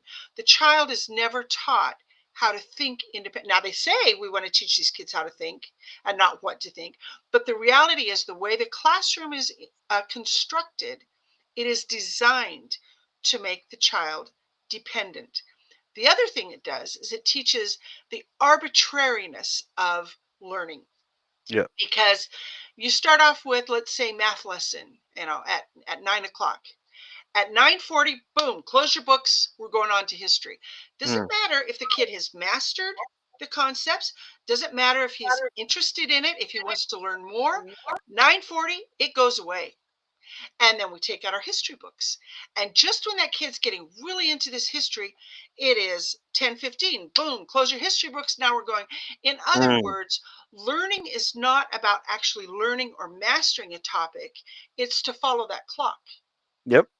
The clock is what rules your learning, not the Your actual time card. material. Yeah, it's not That's your actually time. the material. Yeah. Yeah, and I find that there's no better like, do you really want the government teaching your kids history? Like, do you know how much that I found out about history that I'm like, I need to go back and sue the public school that that I went to because I didn't learn any of this Yeah. in there. You Yeah. better believe that Eli has a well-rounded knowledge of history because I'm like, wait a minute, what did that say? Hey, let's take a look at this, and Yeah. Tuttle twins, awesome. Like, I came home one day and he was telling me about fiat currency, and I'm like, wait, what?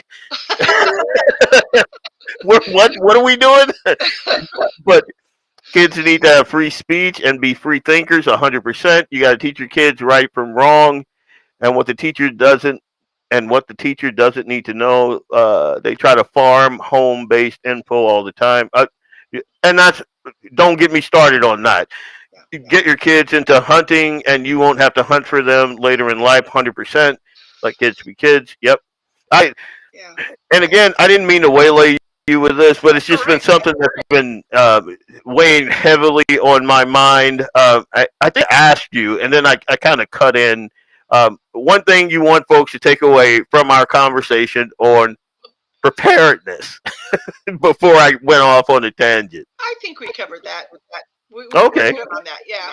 Just take baby steps. Take it one step at a time. You're good. Good deal. That is Charlene Nelson. And seriously, if you like, I talk to Charlene all the time.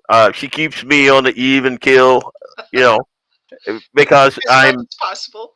as much as possible. Like Nick gets tired of me, she's like, "Call Charlene." I'm like, "All right," you know.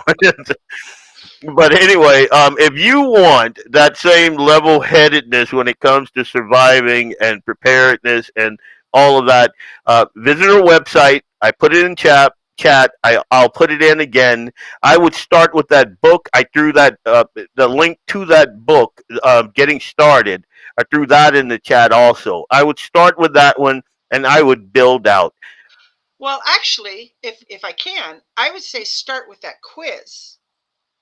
Oh yeah, Where you're at right now, and then start doing all these other things. And a year from now, take that quiz again and see how much you've improved. okay, that's a good one. Yeah, the quiz is a really good measurement. And when you feel a little bit overwhelmed, when you feel a little bit maybe sidetracked, you know, that you're kind of getting detoured off into different rabbit holes or whatever, just take the quiz again. And it kind of breaks it down into different categories, and you can see what your strong categories are, which ones are your weak points, and get refocused.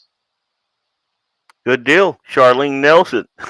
Always good to talk with you. Happy to do it. Yeah, it's great. Leon Francis, this is Blackbeard. I think I cut you off. What were you? No, I'm Did good. Just Okay. here. Thanks again for hanging out with us. Leon Francis, BlackBeardLogic, Guns in the 701 Network. We'll be right back right after this, and I'll show you how me and Eli spent the day today. It was pretty fun. Be right back. Hey, it's Leon Francis from BlackBeardLogic on the Guns in the 701 Network. I'll be right back after these messages from our sponsors. Stay tuned.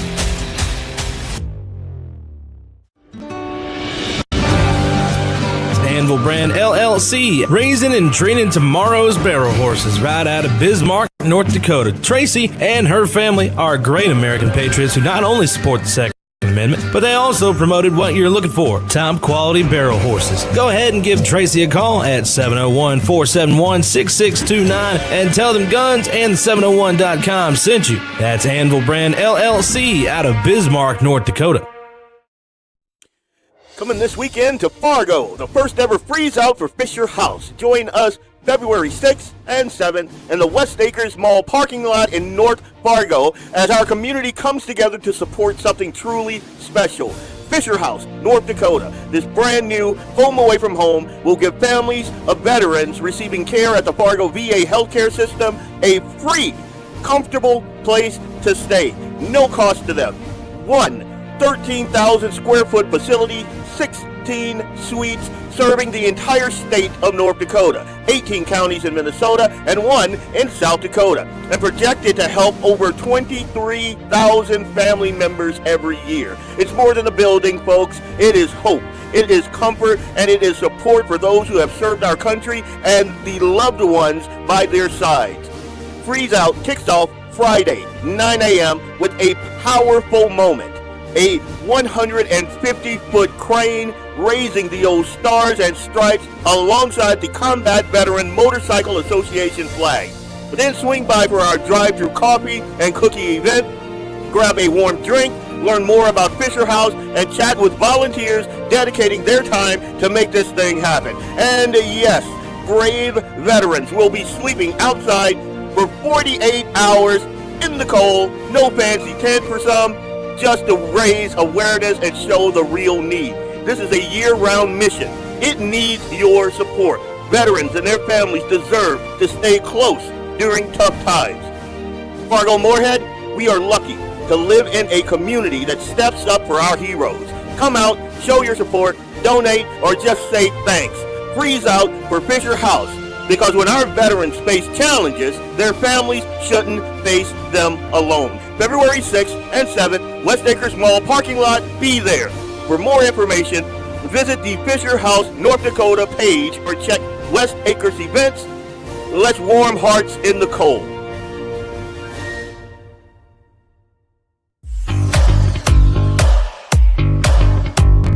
At Horton Laser Craft, we believe in the power of personalization.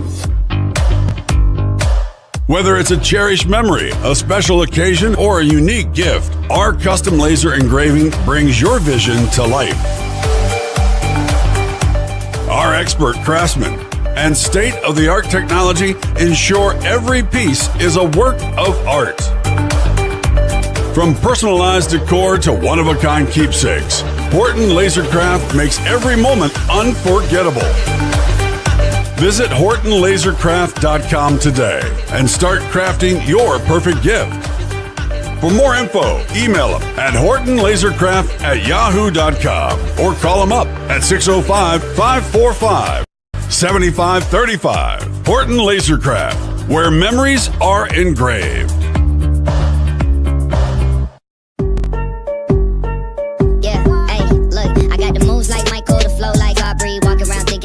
Like Saudi, mismatched Converse, t-shirts tucked in, know my worth, can't tell me nothing. White Nike Albino, pink cop my stilo, head to the top, bottom line is a motto.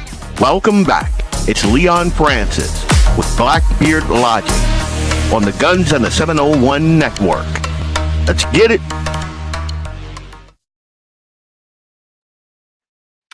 Let's get it. Let's get it. I want to thank you guys for hanging out with me and Charlene for a bit. So the second commercial in that block there was the Fisher House commercial, promotion. And so if you didn't have a chance to get to Fargo today, West Acres Mall, you'll see like they have the coolest fish house you ever wanted to see. And they have the tents out there and everything. Hopefully it's not as cold as it was today. Tomorrow, I got to go check on my buddy Tom Krabanoff. But I made a video of me and Eli kind of going there, hanging out with them, doing some things. It was pretty cool, pretty fun. So I'm gonna play that video now. I hope you enjoy it, as me and Eli absolutely did. Eli likes anything where he can eat. So he's 8, he's growing. They offer him a sandwich. You got a good friend for life with that kid. But here goes.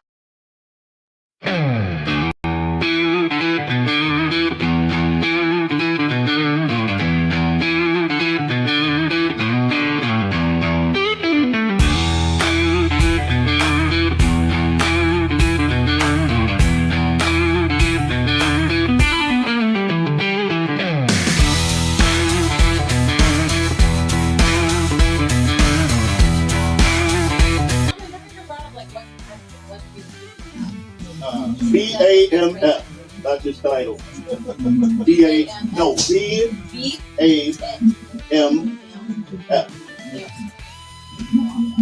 Really? Don't Eddie Murphy? You got it right. I got young ears in here. I can't. Right, there you go. Okay. Got it. I'm too soft now. And look at this body. It takes me a half hour to do a combat roll.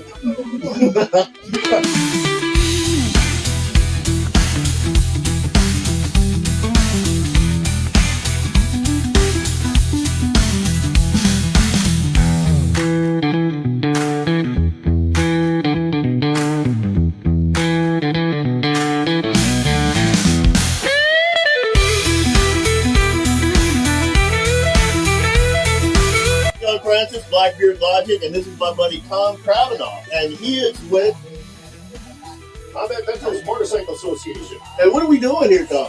We are freezing For the a Fisher reason. House. Reason for a reason? That's another program, but I am the architect of that one, so we can talk about that one. But yeah, this is going to be much bigger and better than anything previously done. So it's freeze out for the Fisher House, and the Fisher House is a working charity. And I'd like to introduce our chapter commander, Danny, and BB, our XO. So Yeah, and the unique thing about the Combat Veterans Motorcycle Association, every single one of us has served in a combat zone for at least 31 days. Okay. So we all have that brotherhood, that common core, and it's a great, best organization I ever belonged with. And we have chapters in Fargo, Grand Forks, Minot, and detachment in Bismarck. So we're up and moving around. So when we're talking about the Fisher House, how many states? How big is it going to be? Who is it catering towards? And that's a great question. Fisher House is for all of North Dakota, not just the Red River Valley, all of North Dakota. So anybody anywhere in North Dakota that utilizes the Fargo VA is eligible to use a Fisher House, and that's where it has such a big impact. So what is the Fisher House? What does it do exactly? Essentially, it's a Ronald McDonald House for veterans families, where the veterans families become stay and don't charge to them. Otherwise, it's sometimes cost prohibitive to bring down family members and feed them and put them in hotels and Sure. So it's like very nice that we have that. A family's veteran has inpatient surgery. They'll house their spouse, house their children, and we can all go stay together until the surgery's over, they discharge them and go home. So you're supporting the people that support our vets. Sir. That's awesome. And you guys, I heard that you service Minnesota, like some counties. 18 counties in Minnesota and 1 in South Dakota. So it's kind of huge. This But Fisher House will have the largest geographical footprint of any Fisher House. And that Very geographical footprint is in the best Dakota. Yes. There you go. See that? Tom Travanon, Leon Francis, BlackBeardLogic. BB. No name. No name. Let's keep it like that. We'll see you right after the break. This is Leon Francis with BlackBeardLogic on the Guns and the 701 Network. Stay tuned. Yeah, those guys are pretty cool. They are pretty cool.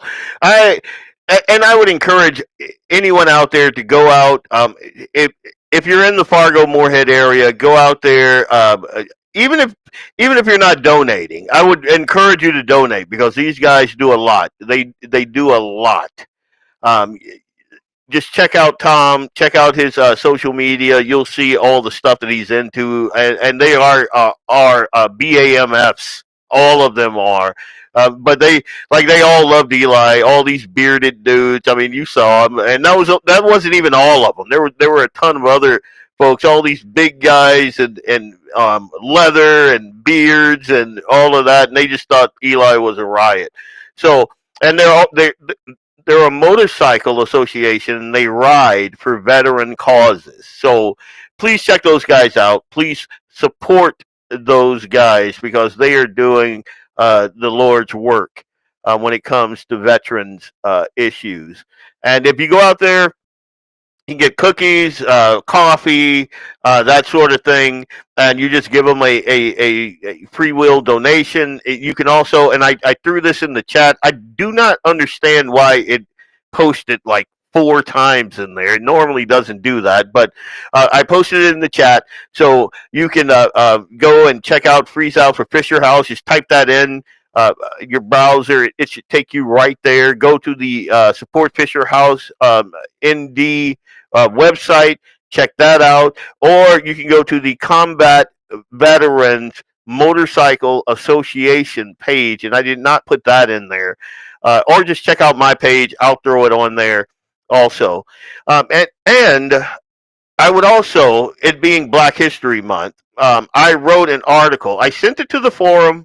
I don't know that they're going to post it, but I pinned it to the top of my page, and I'm giving what it is. It's an article that I wrote a couple days ago, because it's Black History Month, and every year we do this old song and dance about how far African Americans have come, and we celebrate Black History Month. I think you're going to find my take unique. Let's just say that. Let's just say it's a unique perspective that I have, and where I think we are, where I think we were, and where I think we're going, and where I think we need to go. That's crucial. That's critical. Me and Clay and Vance, we talk about the Imago Dei a lot. Um, you'll see that in that article. So please go and check that out.